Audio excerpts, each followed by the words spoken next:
안녕하십니까. 법과 통하면 행복으로 통한다. 통통 법률아 놀자의 박지훈입니다. 오늘도 저와 함께 법 이야기를 전할 네 분 소개합니다. 안녕하세요. 안녕하세요. 안녕하세요.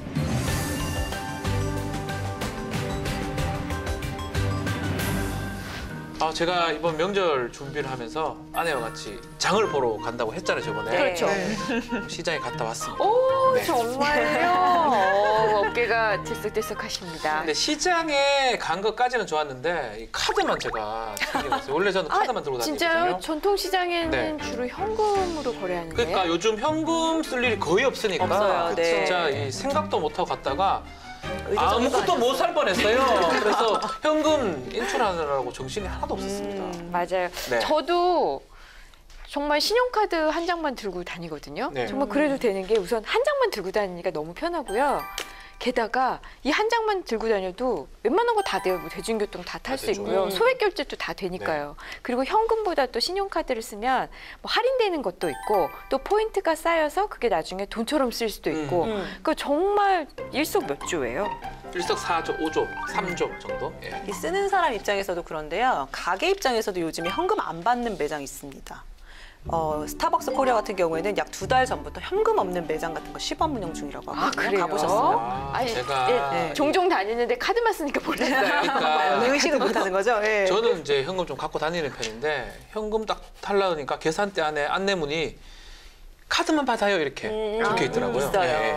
이게 실제로 현금 사용 비율이 3%에서 4% 정도였던 매장부터 이 현금 없는 매장을 시범 운영 중이라고 하는데요. 스타벅스 측은 이렇게 얘기하고 있어요. 현금 없는 매장 도입 후에 정산 시간이 줄어가지고 그만큼 매장 관리하거나 고객 응대하는 거 강화할 수 있다. 이렇게 시범 사업의 이유를 설명했는데요. 네. 이게 3~4%라고 하지만 국내 전체로 따져도 신용카드 사용률이 7%밖에 현금 사용률이 7%밖에 안 된대요. 거의 없다고 거의 봐야 없는 되겠네요. 거죠. 네. 아무래도 이런 기술 변화가 이제 IT 기술이 발달하다 보니까 결제 수단이 다양해지면서 소비자들도 자연스럽게 현금 쓰지 않게 됐기 때문인 것 같은데요. 네. 이러한 현금 없는 사회로의 움직임은 이미 전 세계적으로도 이제 시작이 되고 있습니다. 실제 스웨덴은 2030년까지 현금을 없앨 목표로 소매점의 현금 결제 거부권을 보장하고 있고요. 국민의 90%가 모바일 페이를 사용하는 것으로 알려진 덴마크는 작년부터 자국 내 동전과 지폐 생산을 중단하기도 했고요.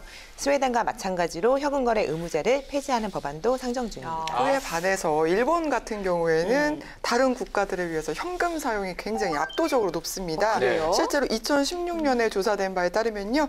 일본의 현금 사용 비중이 81.2%에 달했는데 와, 진짜 너무 정말 많아. 놀랍죠. 네. 일본에서도 근데 최근엔 이 현금 없는 사회 움직임이 시작됐습니다. 오는 2020년 도쿄 올림픽을 앞두고요. 주요 상업 숙박시설에서의 신용카드 결제 100% 이제 가능하도록 했고요. 향후 2025년까지 비현금 결제 비율을 40%까지 끌어올리겠다는 목표입니다. 네, 지금 현금 없는 사회를 향한 이 세계 각국의 이 정책이 구체화되고 있습니다. 또 디지털 화폐에 대한 다양한 가능성이 모색되고 있는데 저는 그래도 사실 네. 내 눈앞에 현금이 이만큼 있다고 생각하면 참 행복하기도 아니 하고요. 어머님한테 용돈 드리는데 잠깐만 있어보세요. 띵띵띵 페이 갔을 거예요. 띵동. 그러니까요. 이건 좀 그렇게 이상해요. 뭔가 이렇게 선물이나 상으로 용돈으로 받는 맞아요. 그거는 현금이 사실 최고기는 봉투의 하죠. 느낌, 맞아요. 그렇죠. 뭔가 이 손으로 최고입니다. 느껴지는 네. 손과 눈이 만족하는. 저는 제가 카드를 들고 다니는데요. 불편했던 적이 사실 딱 한 번 있어요. 네. 마트에 가면 이렇게 카트를 빼는데 네. 거기에 100원을 넣어야 돼서 제가 100원도 없는 거예요. 그 100원이 없잖아요. 그러니까 그 100원이 없는 거예요. 카드로 100만 원 탈 수 있는데 100원이 없어요. 그러니까요. 그런 불편을 겪었던 그러네요. 기억이 나긴 합니다. 네. 그럼에도 불구하고 저는 여전히 그래도 현금 없는 사회가 편한 것 같아요. 왜냐하면 저는 진짜 지갑을 잘 잃어버리거든요. 정말 지갑 잃어버린 횟수는 정말 셀 수도 없어요. 지갑만 아니고 휴대폰도 자주 들고 놔두고 가더라고요. 그러니까 제가 여기도 많이 두고 다니잖아요. 근데 이 카드만 들고 다니니까 네. 지갑을 잃어버려도 당장 우선 뭐 돈 잃어버린 그런 건 부담이 없고요. 없죠. 그러니까 네. 지갑 하나 잃어버린 좀 아쉬움이 있고 또 카드는 잃어버려도 그게 또 함부로 사용을 못 하잖아요. 그렇죠. 금방 또 다 발각이 되니까. 그런 면에서도 저는 현금 없는 사회가 좀 반갑습니다.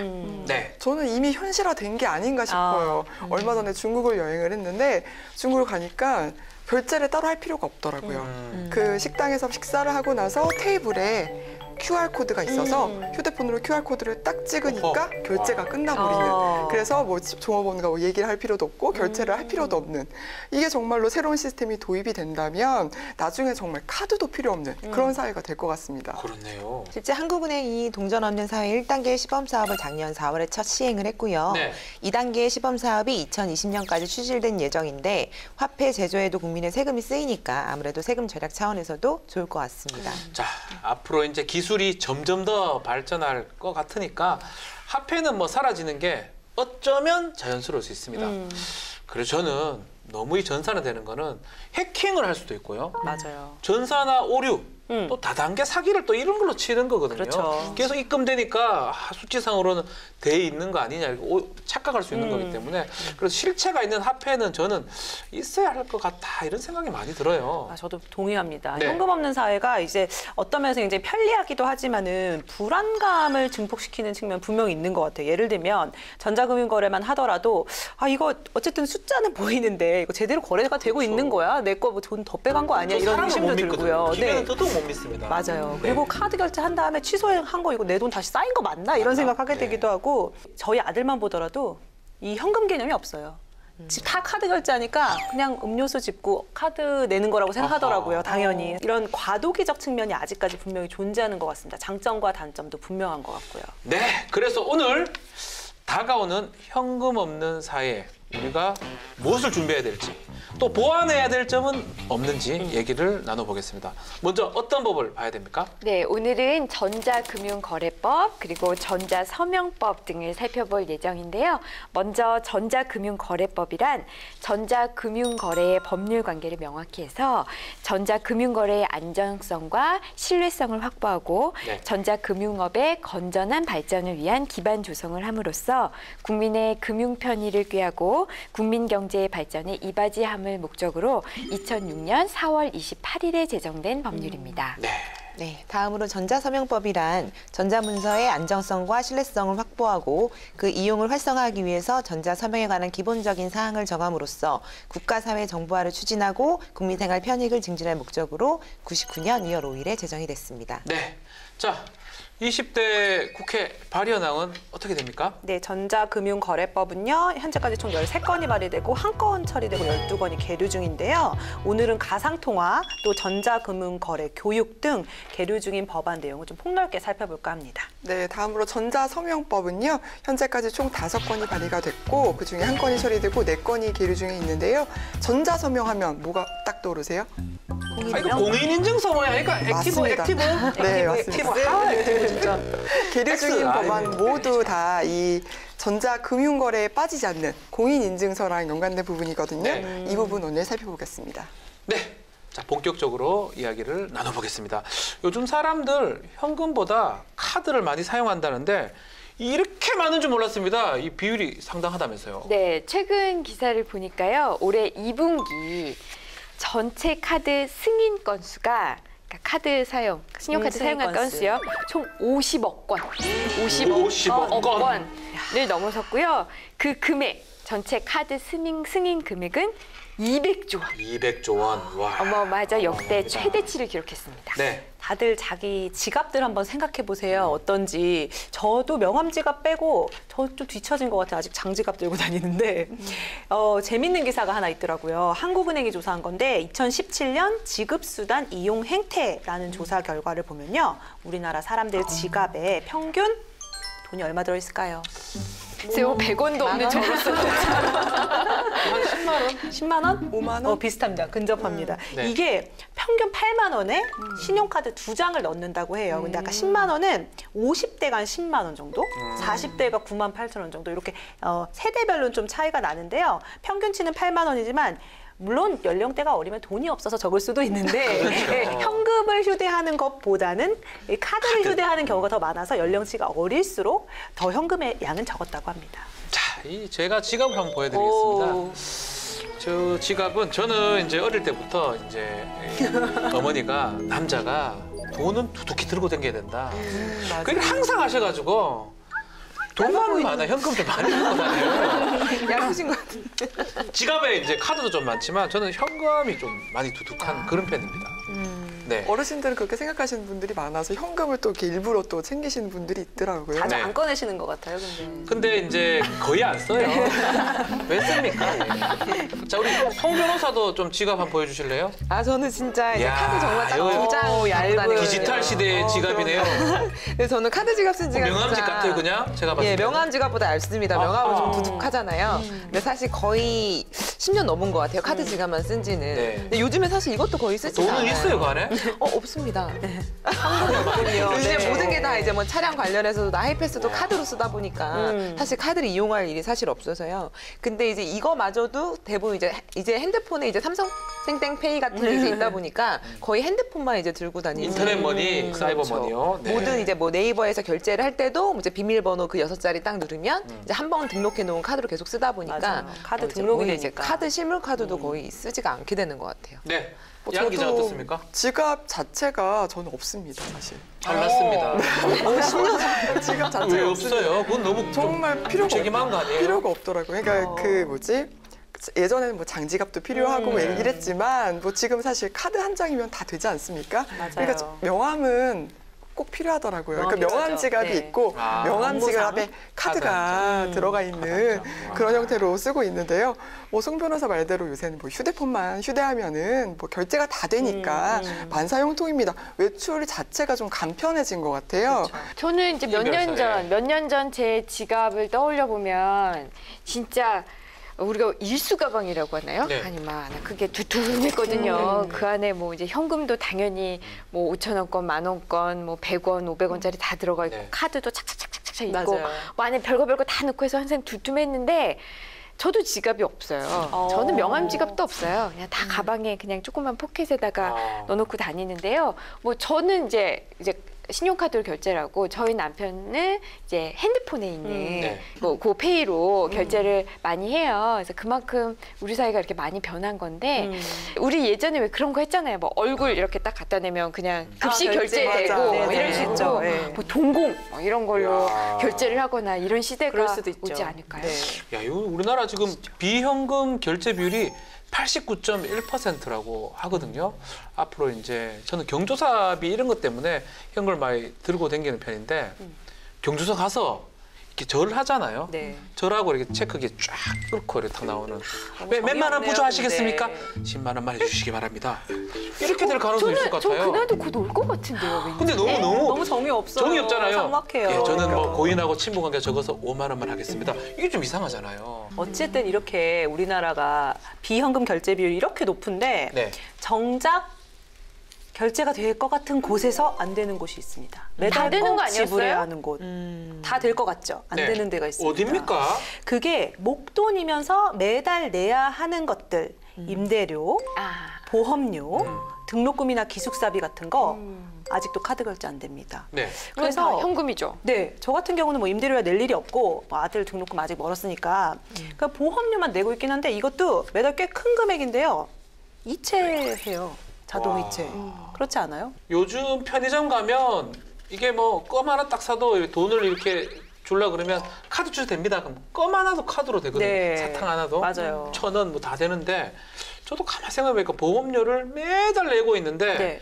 이게 처음부터 계좌이체를 내서 맞아요. 제가 좀 이게 얼마로 어떻게 카드로 하는지 현금으로 하는지 저도 잘 몰랐네요. 몰라요. 네, 의식하지 못합니다. 네. 네, 저도 변호사님과 비슷하긴 한데요. 저도 당연히 이제 뭐 사무실 임대료라든가 이러던 거는 당연히 자동이체를 해놨어요. 해놨죠. 네. 뭐 4대 보험이나 직원분들 나가는 것도 다 자동이체 돼 자동이체. 있으니까. 근데 사실 그게 모이면 큰 돈이긴 큰 하거든요. 돈이죠. 네. 뭐 사실 분할이 납부가 될 수도 있고 뭐 여러 그렇죠. 차원에서 좋을 것 같기는 해요. 네. 저도 뭐 이미 오래전 일이라서 좀 잊고 있었긴 한데 등록금 엄청 정말 비싸잖아요. 목돈이잖아요. 400만 원 정도 들어갔던 걸로 기억을 하는데 이걸 한 번에 현금으로 이제 이체를 하셨다고 생각을 하니까 부모님께 새삼 감사드리는 마음이 생깁니다. 직장인들 사실 목돈 없잖아요. 없죠. 이제 저희 아이 이제 생각해서라도 대학 보낼 거 생각해서 미리 적금이라도 들어야 하나 맞아요. 싶으네요. 네, 그렇습니다. 지금 대학마다 약간씩 뭐 다르긴 하지만 올해 국내 4년제 대학의 연평균 등록금이 와 671만 1,800원입니다. 너무나 비싼데 이걸 어떻게 현금으로 낼 수 있겠습니까?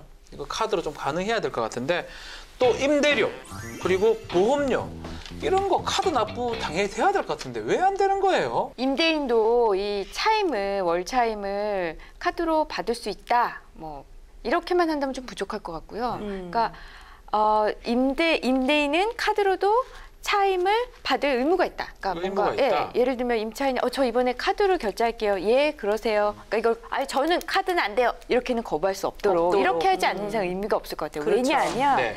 우선 첫 번째로는 여전히 이런 곳들이 임대인들이 자기 그 소득을 탄류하기 위해서 이 차임 받는 거를 숨기는 경우가 있거든요. 현금으로 받고 현금으로만 받아서. 그러니까 이런 사람들은 카드로 하면 자기 소득이 다 드러나잖아요. 그러니까 이런 식으로 하면서 거부를 할 테고요.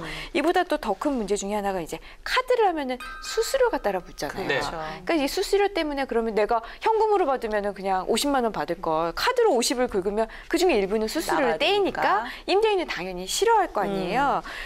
국민 편의를 위해서 이 신용카드 납부를 확대하라고 금융당국과 국회가 막 압박을 넣고 있거든요. 네. 하지만 여전히 국내 생명보험사들의 보험료 신용카드 결제 비율이요. 네.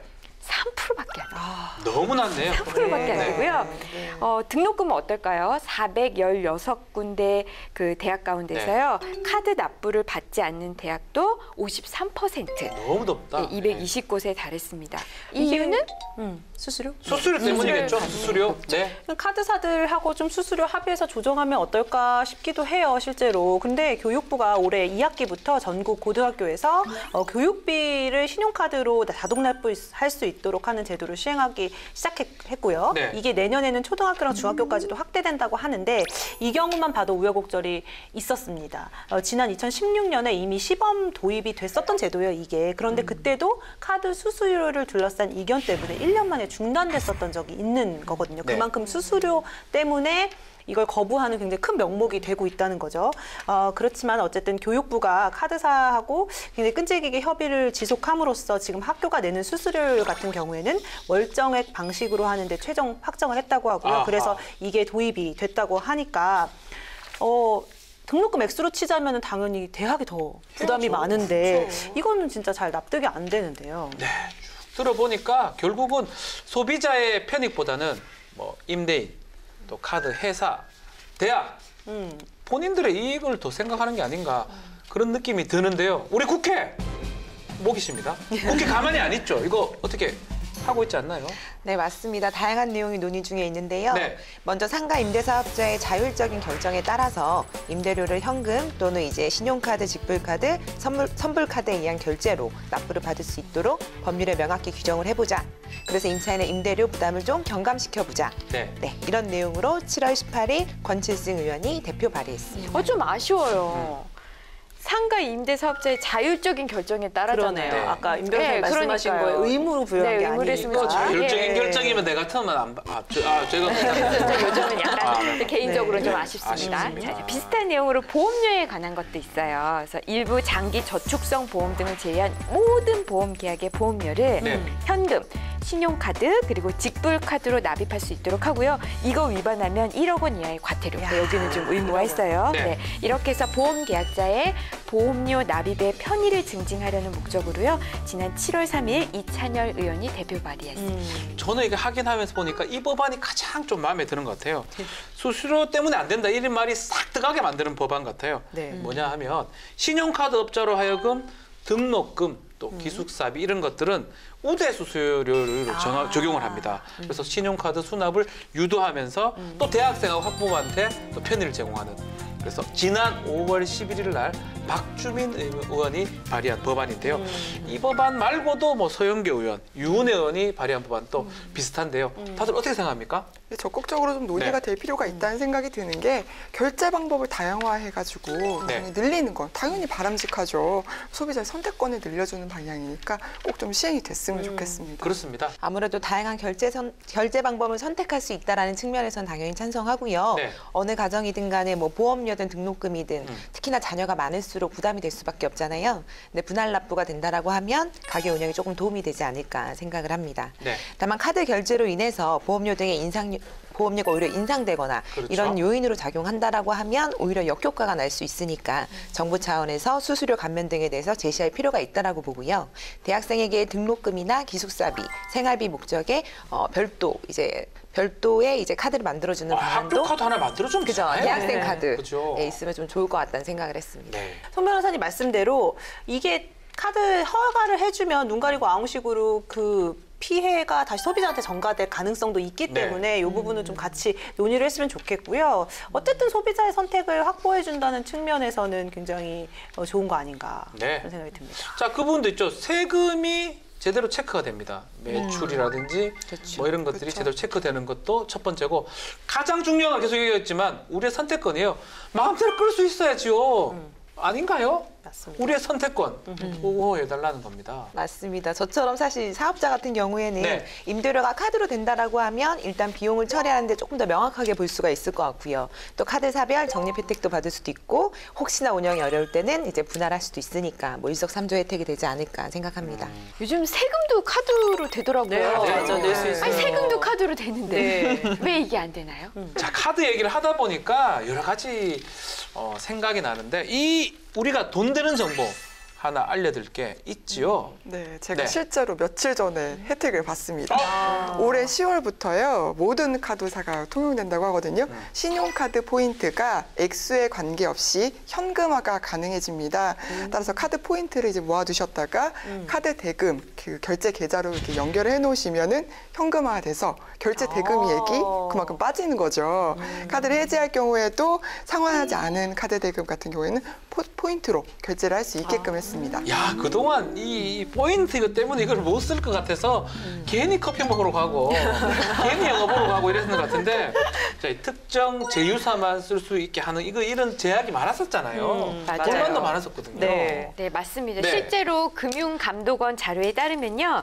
지난해 적립된 그 카드 포인트 2조 9,112억 원, 엄청나죠? 2조. 이 포인트 중에서 무려 1,308억 원이 유효 기간을 넘겨서 그냥 소멸됐대요. 그래서 이렇게 큰 액수가 소멸된다는 거, 그만큼 포인트 사용이 쉽지 않았다라는 거겠죠. 포인트도 엄연히 돈인데 이걸 카드 대금으로 결제할 수 있게 한 건 굉장히 바람직하다고 보고요. 1,308억 원이 날아갔어요. 1,308억 원이 그냥 날아갔어요. 그 날아간 돈에 제 돈이 있다는 게 너무 안타깝습니다. 저도 소액이긴 하지만 그 포인트 날린 경험 있거든요. 이 소액을 어떻게 처리해야 하나, 어떻게 또 변환해서 써야 되나, 이 써야 되는 방법도 항상 까다로워요. 맞아요. 엄청 네. 까다롭고. 네, 그리고 그래서- 생각보다 포인트를 할 수 있는 게 별로 없어요. 그렇죠. 비싸요. 네, 그렇죠. 맞아요. 비싼데요. 그렇죠. 맞아요. 네. 그래서 결국 못 쓰고 버리는 경우가 많았거든요. 많아요. 저도 네. 마찬가지로 포인트가 어디 어떻게 쌓이는지도 몰라요. 저는 잘 모르고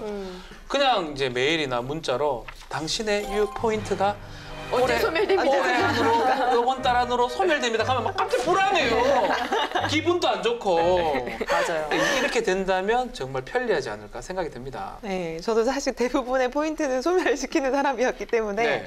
근데 얼마 전에 이제 만들었던 국민카드는 뭐 포인트를 이렇게 해가지고 자동으로 이제 그게 적립이 되면 제가 그냥 계좌 이체를 바로 할 수 있도록 되어 있더라고요. 좋네요. 그래서 되게 편리하더라고요. 네. 이게요, 마치 포인트 많이 쌓아주면 그게 바로 나에게 직접적 혜택인 것처럼 카드사 광고 되게 많이 하잖아요. 그렇죠. 그런데 실제로 보면은 저처럼 이렇게 포인트 관리 철저하게 하는 사람은 이거 아까워가지고 소멸되는 것과 그렇지 않은 것을 굉장히 분리해서 지금 보거든요. 관리를 하는데 보면 1.5포인트랑 2포인트가 돼야 1원으로 바꿔줬었어요. 예전에는 그랬었기 때문에 이번엔 1대1로 이렇게 딱 현금화를 할 수 있도록 해주니까 더 열심히 관리를 해서 악착같이 포인트를 써야겠다는 생각이 듭니다. 네, 우리 통통 법률아 놀자에서 중요 정보를 하나 알려드렸는데요. 이거 말고 요즘 꼭 동전이나 지폐만 돈이 되는 게 아니잖아요. 제 주위에 이걸로 돈을 버는 사람이 좀 우리가 아는 사람이죠. 사람이니까. 맞아요. 올 초 뉴스에 가장 많이 등장했던 단어 중 하나입니다. 가상화폐. 암호화폐. 암호화폐. 네. 이 동전이나 지폐와 달리 이런 실물, 물리적인 그 형태가 없기 때문에 디지털 화폐라고도 불리고요. 전자화폐라고도 불리웁니다. 이 네트워크로 연결된 가상 공간에서 전자적 형태로 사용되는 화폐를 의미하는데요. 네. 어렵죠? 어려워요. 어려워요. 저도 얘기하지만 사실 어려워. 네. 눈에 안 보여서 더 네. 어렵습니다. 자, 어쨌든 이런 가상화폐, 암호화폐의 종류는 뭐가 있냐면요. 이 얘기 또 많이 들어보셨을 거예요. 비트코인. 네. 비트코인. 네. 비트코인은 거의 가상화폐와 동일시에 말씀하시는 분들도 많은데 이 암호를 사용해서 새로운 코인을 생성하거나 거래를 안전하게 진행할 수 있도록 한 화폐로요. 비트코인을 최초의 암호화폐로 볼 수 있다고 합니다. 맞습니다. 제 주위에 참 이걸로 돈 벌었던 변호사가 한 명 있는데요. 부럽죠. 우리가 항상 부러워하는 그분이잖아요. 부러웠어요. 지금은 좀 떨어졌다고 하기도 하고요. 근데 사실 이 뭐 블록체인 기술, 가상화폐, 암호화폐 저는 사실 뭔지 하나도 모르겠습니다. 저도 잘 모르겠어요. 네.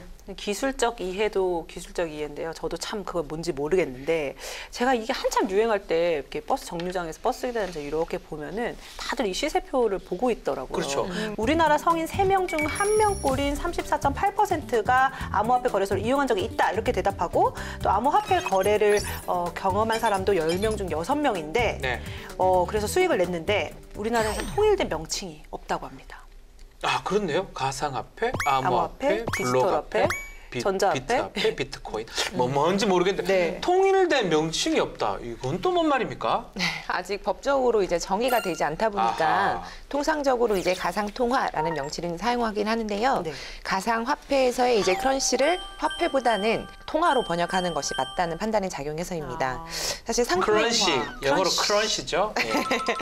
상품의 교환 가치 이런 척도에서 보자면은 제도적인 의미에서 화폐가 이제 통화보다는 강력하다라고 보기 때문인데요. 네.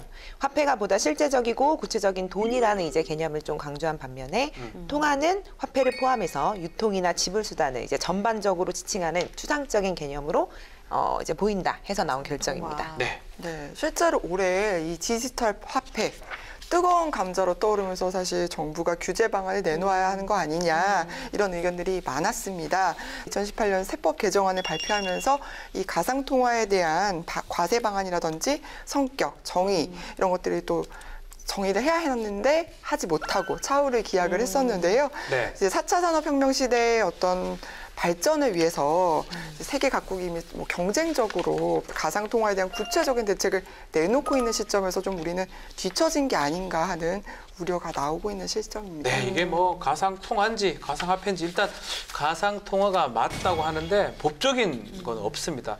그렇지만 지난 5월에 대법원에서 중요한 판결이 하나 나왔습니다. 암호화폐의 이 가상화폐의 재산적 가치를 인정한 건데요. 몰수할 수 있다 이렇게 판결 내렸는데 자, 앞으로 이게 어떻게 관리를 하는 게 맞습니까? 참 어려워요. 어려워요. 근데 분명한 건 신용카드도 처음 도입됐을 때 이게 뭐 얼마나 사용되겠냐 이 카드 하나로 하면서 이 신용카드가 얼마나 많이 쓰일지에 대해서 우려를 표명하는 그런 의견들이 많았거든요. 많았습니다. 그런데 금방 정책돼서 지금은 뭐 현금보다 더 많이 사용되고 있잖아요. 그래서 가상화폐도 지금 당장은 우리가 되게 낯설고 이게 뭐야. 저도 아직 정확히 가상화폐 개념은 모르겠거든요. 네. 하지만 충분히 이것도 그 화폐로서의 기능을 할 수 있다. 그럴 가능성이 크다. 이렇게 봅니다. 네. 진짜 저는 이 문제 잘 판단을 못 하겠어요. 워낙 이런 거에 어둡기도 한데 근데 이게 확실히 퍼져 있는 건 맞는 것 같아요. 제 정치부 취재를 하다 보면 요즘에 당비도 이 블록코인으로 내자 뭐 이런 당비를요? 이런 얘기까지 네. 나오는 거 보면은 확실히 이게 굉장히 많이들 여기에 미래로 생각하고 있는 것 같긴 한데요. 그 범위가 진짜 우리가 신용카드를 크게 많이 쓰는 것처럼 퍼질지 네. 아니면 뭐 주식시장 같이 그런 어떤 제한된 시장 같은 게 형성이 될지 이거 정말 잘 모르겠지만 어쨌든 암호화폐 쪽으로 갈 수밖에 없는 것 같긴 하거든요. 그렇기 네. 때문에 그런 상황을 대비해서 좀 제도적으로 정비를 할 필요는 있지 않을까 그런 생각을 해봤어요. 저는 사실 아직 좀 시기상조가 아닐까 생각이 들긴 하거든요. 네. 해킹 등 사실 안전성의 우려도 있고요. 게다가 이제 비상장, 가상 신규 발행되는 이런 코인 같은 경우에는 상장이든 뭐 비상장이든 어쨌든 가격 변동이 굉장히 크기 때문에 네. 상장이 곧 되면 뭐 얼마가 될 거다 이런 식으로 해가지고 이제 사실 투자 사기가 많이 이루어지기도 하고요. 뭐 주식처럼 뭐 금액과 상관없이 뭐 빵이 돼도 상관없다. 뭐 이렇게 투자용으로 구입하는 거는 뭐 어떻게 뭐 본인들의 선택이니까 어떻게 할 수는 없지만 화폐로서의 역할을 하기에는 좀 안정성 측면에서 좀 아직은 시기상조가 아닐까 생각하기는 합니다. 뭐 저도 수년 전에 이 변호사 수임료로 누가 가상화폐를 준다 그랬는데 제가 그거 받으랬잖아요. 받았으면 전 여기 있지 수년 전이면 않습니다. 받으셨어요? 받지 않았습니다. 믿지를 못했기 때문에 받지를 못했는데요. 자, 법적 정의 이런 규제가 반드시 필요한 것 같은데 자, 국회에서 가상통화 관련된 법안들이 다수 제출돼 있죠. 네, 많이 제출되어 있어요. 가상통화와 관련해서 총 12건의 법안이 발의돼 있는데요. 그중 몇 가지를 소개해 드릴게요. 먼저 가상화폐가 무엇인지부터 해서 가상화폐의 정의, 또 관련업에 대한 인가 규정, 네. 실명 확인, 또 안전한 거래를 위한 보안 조치, 이용자 피해 배상 의무, 자율 규제 이런 그 내용을 담은 특별법을 제정을 해서 가상화폐에 대한 영업의 자유를 보장하고 또 투자자를 보호해서 가상화폐업을 건전하게 육성하자라는 내용으로요. 지난 2월 2일 정태옥 의원이 대표 발의한 법률안이 있습니다. 네, 이거는 제정안이죠. 완전 제정안도 네. 됐고 노웅래, 송희경, 김송동 의원 등 9명의 의원도 관련 법안들을 발의를 했는데요. 몇 가지 좀 더 소개를 해 주십시오. 네, 가상통화의 정의나 인가 등에 관한 규정을 신설하려는 건데요. 네. 박용진 의원이 발의했던 전자금융거래법 개정안도 논의 중에 있고요. 가상통화 취급업소에 대해서도 자금 세탁행위, 공중협박 자금 조달 행위의 효율적 방지를 위한 의무를 부과하고 금융회사가 가상통화 취급업소와 금융거래를 수행할 때 준수할 사항을 규정하라는 것으로 재윤경 의원이 발의했던 법안도 논의 중에 있습니다. 네, 지금 제정안도 있고 여러 법안의 개정안들도 지금 있는 것 같은데요. 아무래도 새로운 것을 도입하려다 보니까 대중화하는 데는 좀 시간이 걸리지 않을까 생각이 됩니다. 그렇지만 지금 많은 사람들이 이걸 쓰고 있습니다. 가상통화를 쓰고 있고 이거를 규제를 하지 않으면 안 될 것 같고요. 지금부터라도 정말 준비를 좀 해야 되지 않을까 생각이 듭니다. 이 법률안, 이 제정안, 개정안을 만드신 이 국회의원분들도 참 힘드셨을 것 같아요. 제 생각에는. 사실 왜냐면 국회의원들 솔직히 이게 죄송한 얘기지만 모르셨을 것 같아요. 그러니까요. 이게 알았을까요? 새로운 화폐에 그러니까요. 대해서 미리 이런 일이 발생할 것이라는 걸 예상하고 법을 예상하기는 만들어야 어렵죠. 되기 때문에 그래요. 굉장히 어려웠을 거라고 고통스러웠을 보이는데요. 것 같아요. 네. 네. 그러나 저는 어쨌든 과도기라고 보거든요. 그렇다고 잘 모른다고 법을 규제를 안 할 수는 그렇죠. 없잖아요. 그러니까 네. 우선은 지금 이렇게 시도를 한 거에 대해서는 바람직하다고 보고요. 분명히 이거 법 시행하는 과정 중에서 미비점들이 나타날 거예요. 그럼 그때마다 시기 적절하게 법률을 이제 개정을 해서 이제 대응을 하면 될 것 같습니다. 네. 네, 일단 규제에는 좀 찬성을 하긴 하는데요. 보통 이제 가상화폐를 받는 경우는 주식처럼 투자를 하거나 어쩌면은 뭐 투기용 이렇게 이용하시는 경우가 많긴 한데 네. 어떤 식으로 제대로 운용하느냐에 따라서 그렇다면 내가 굳이 가상화폐를 이용할 실익이 없어지는 게 아니냐. 그 법에서 만들어 놓은 그 기준은 과연 현실화되어 있을까? 그 기준은 과연 뭘 토대로 만들어졌냐? 뭐 이런 의문들이 조금 생길 수도 있을 것 같긴 하거든요. 네. 또 관리에 문제가 생겼을 때 어떻게 처벌할 거냐? 또 보호장치는 어떻게 할 거냐 이런 것들에 대해서는 좀 심도 있게 논의가 이루어져야 할 것 같습니다. 네, 많은 논의를 또 해야 될 것 같고 준비가 돼야 될 부분 같습니다. 다른 얘기를 좀 하겠습니다. 이처럼 시대가 변하면서 새롭게 등장하는 것도 있지만 사라지는 게 있어요. 이 20년 만에 사라지는 제도가 있다면서. 근데 미소가 제가 지어져요. 뭐죠? 저도 네, 미소가 미소가 지어져요. 바로 공인인증서인데요. 네. 공인인증서 없으면 사실 온라인 은행 업무 못하지 않습니까? 불편해요. 정말 불편했는데요. 뭐 공인인증서, 현행 공인인증서 제도가 과도한 정부 규제로 인해서 좀 전자서명의 기술이라든지 서비스 발전이라든지 시장 경쟁을 저해해왔다 이런 지적이 있었거든요. 공인인증서 중심의 시장 독점을 초래를 해서 국민들이 이제 전자서명 인증 수단 여러 가지를 사실 쓸 수 있는데 네. 이거 하나만 쓸 수밖에 없게끔 만들어놓은 문제점이 있다. 그래서 지속적으로 문제가 제기가 됐고 이번에 지난 3월 공인인증서 제도 폐지를 주요 내용으로 하는 전자서명법 전부 개정안이 마련이 됐습니다. 네, 5월까지 입법 예고 기간을 거쳤고요. 지금 법제처 심사 중인데요. 저도 이 공인인증서 이 컴퓨터하고 뭐 이 휴대전화에 지금 휴대폰, 깔아놨는데 네. 좀 불편해요. 불편해요. 저는. 네. 불편해요. 갱신해야 되고 네. 진짜 이거 없으면 뭐 은행 한번 뭐 PC에서 옮겼다가 다시 뭐 휴대전화로 옮겼다가 해야 되고 뭐 어린이집 결제 뭐 은행 업무 이거 없이 못 하는데 제가 영국에 한 1년 정도 있을 일이 있었을 때는 네. 보면은 은행에서 이렇게 은행마다 다른 것 같아요. 그 시스템이. 근데 은행에서 부과하는 뭐 아이디 같은 거 가지고 그냥 굉장히 간편하게 은행 업무 봤었거든요. 이런 거 생각하면은 아니 IT 강국은 한국인데 왜 우린 이렇게 복잡하게 해야 되고 네. 여긴 이렇게 심플할까 참 의아하다고 생각을 했었거든요. 자, 이 답답했는데 많이 공인인증서 때문에 자 앞으로 그럼 어떻게 바뀐다는 겁니까? 앞으로 개정안은요. 네. 기존 이 공인인증서 제도 관련 규제 싹 폐지합니다. 폐지합니까? 싹 없습니다. 없어지고. 자, 대신에 뭐가 들어오느냐? 민간 전문기관을 통한 전자서명 인증 업무 평가제를 도입한대요. 그러면 다양한 전자서명, 우리가 기존에는 공인인증서로만 서명을 썼는데. 했는데 다양한 전자서명 기술 서비스가 시장에서 동등하게 경쟁할 수 있는 네. 이런 그 제도적 여건을 마련을 하고요. 그럼으로써 전자서명 산업 발전하겠죠. 또 국민들에게 다양하고 편리한 전자서명 수단을 제공하는 등 이렇게 인터넷 이용 환경을 개선하는 데 중점을 뒀습니다. 네. 사실 제가 며칠 전에 공인인증서 갱신을 했거든요. 네. 너무 귀찮죠. 얼마나 불편했냐면요. 우선 인터넷에 접속을 해서 바꿔요. 갱신을 해요. 그 다음에 그거를 또 휴대폰으로 복사해서 해놔야 돼요. 네. 기존에 휴대폰에 있던 것도 싹 다 갱신해야 되잖아요. 맞아요. 그것도 은행별로 다 해야 다 돼요. 해야죠. 네. 제가 이거 하면서 내가 지금 이걸 왜 하고 있나 이랬는데 너무 반가운 소식입니다. 맞습니다. 간혹 아이디도 까먹어서 비밀번호. 비밀번호가 또 새로 받고 맞아요. 하다가 휴대폰을 깨버릴 뻔했어요. 맞아요. 그렇죠. 자, 지금 공인인증 제도 폐지되면서 뱅크 사인 이게 개발됐다는데 이게 뭡니까? 네, 저도 정말 생소했는데요. 그 은행 어플에 보니까 이 뱅크 사인이 벌써 들어와 있더라고요. 아, 네, 블록체인 방식의 은행권 공동 인증 서비스로 지난 8월 말에 선보여졌는데요. 시스템 참가자들이 공동으로 거래 정보를 기록 검증 보관하도록 이제 설계가 되어 있어서요. 분산 장부 기술처럼 이제 이용을 할 수 있다라고 합니다.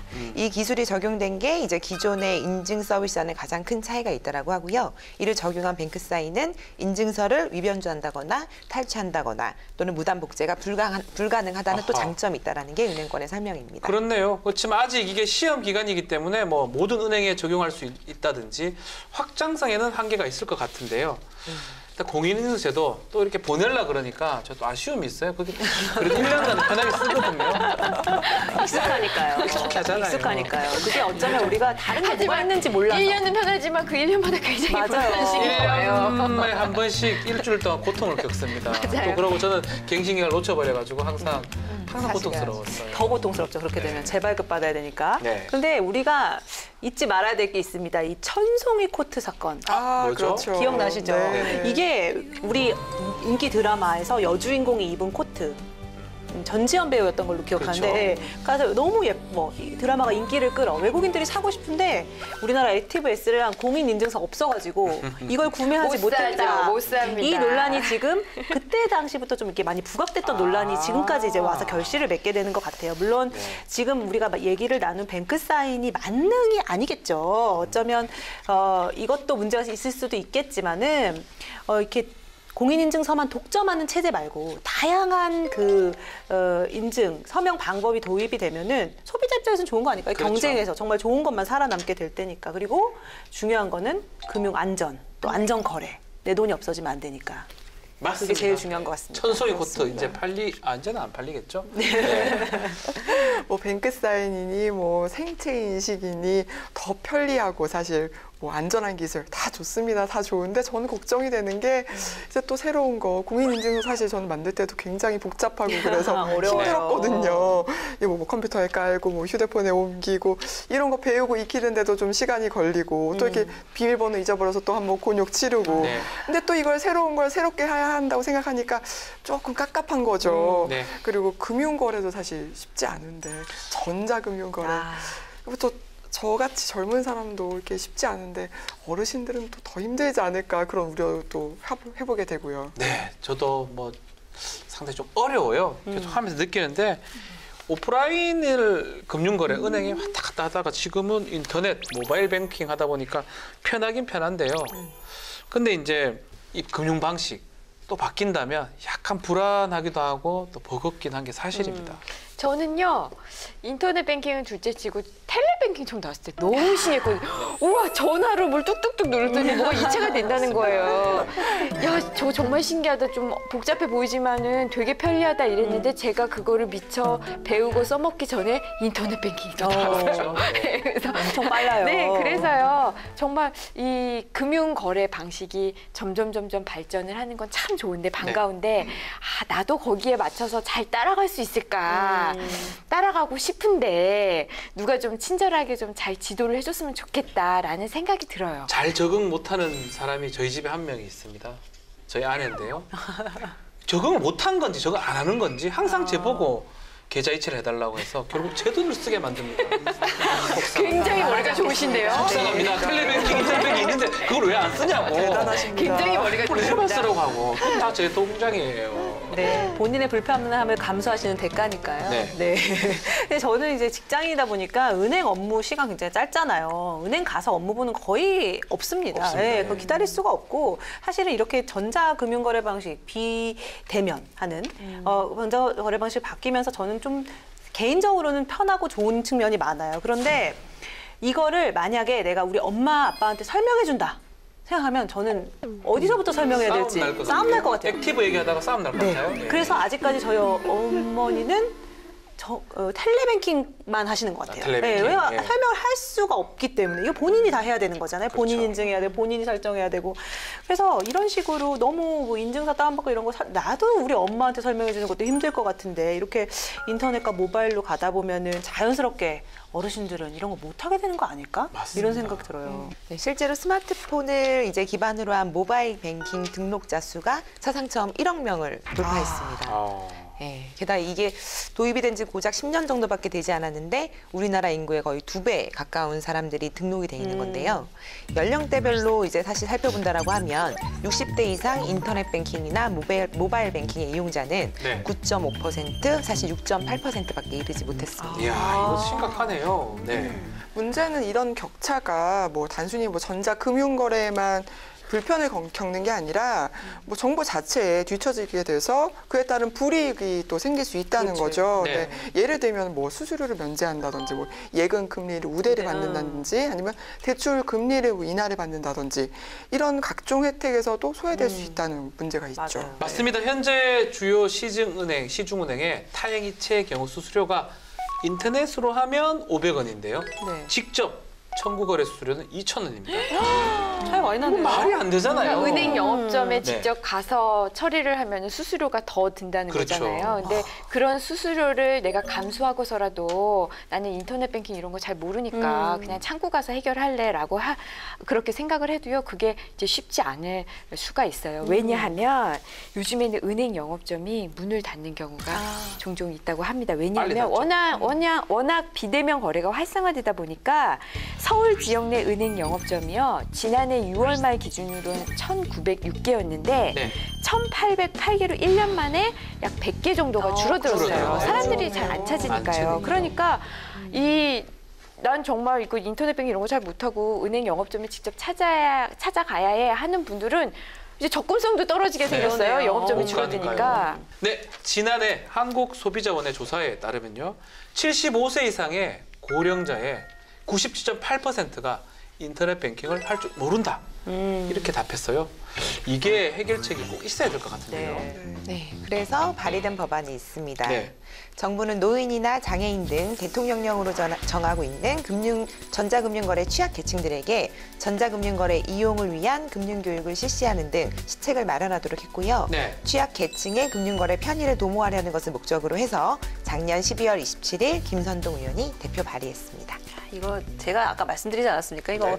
뭐 부모 자식 간에도 싸움 납니다. 이거 누군가가 가르쳐줄 사람이 필요합니다. 이거 네, 꼭. 네. 그 주변에 또 예를 들면 그래. 꾸역꾸역 가르쳐줄 사람이라도 있으면 모르겠는데 정말 막막하신 분들도 많잖아요. 네. 그러니까 우리는 이거 클릭 한 번 하는데 이렇게 쉬운데 한 번 설치해 놓으면 너무 쉽지 않나요? 하지만 어르신들 입장에서는 굉장한 장벽이 될 수도 있고요. 네. 아까 얘기한 대로 이게 실질적인 혜택을 받지 못하는 경우로도 이어지게 되면은 쌓이고 쌓이면 결국 격차가 되는 거잖아요. 그러니까 처음 이제 이런 제도를 실시해가지고 좀 가르쳐 주시기도 하고 꾸준히 또 이걸 또 업데이트도 시켜주는 이런 교육은 정말 필요한 것 같은데요. 맞습니다. 맞아요. 그 어르신들이 대부분 이제 기계 공포증, 네. 컴퓨터 공포증, 인터넷 맞아요. 공포증 이런 게 좀 있으세요. 그러니까 알려드리고 교육해드리면 참 좋겠는데 자 여기까지는 당연한 말이고요. 중요한 건 그러면 어떻게 가르쳐 드리냐 방법이에요. 방법? 자 우리 기관에서 이번에 인터넷 뱅킹 방법 이제 알려드리니까 다들 몇 월 며칠 몇 시에 모이세요 하면 어느 분이 가시겠습니까? 그 수강 제목부터 이해를 못 하실 거예요. 그 제목 자체가 안 나죠. 진짜 와닿지 까먹을 않을 수도 있어요. 거예요. 그런 게 있었는데. 네. 그래서 제 생각에는 이분들이 인터넷 뱅킹 못 하시면 어디 가세요?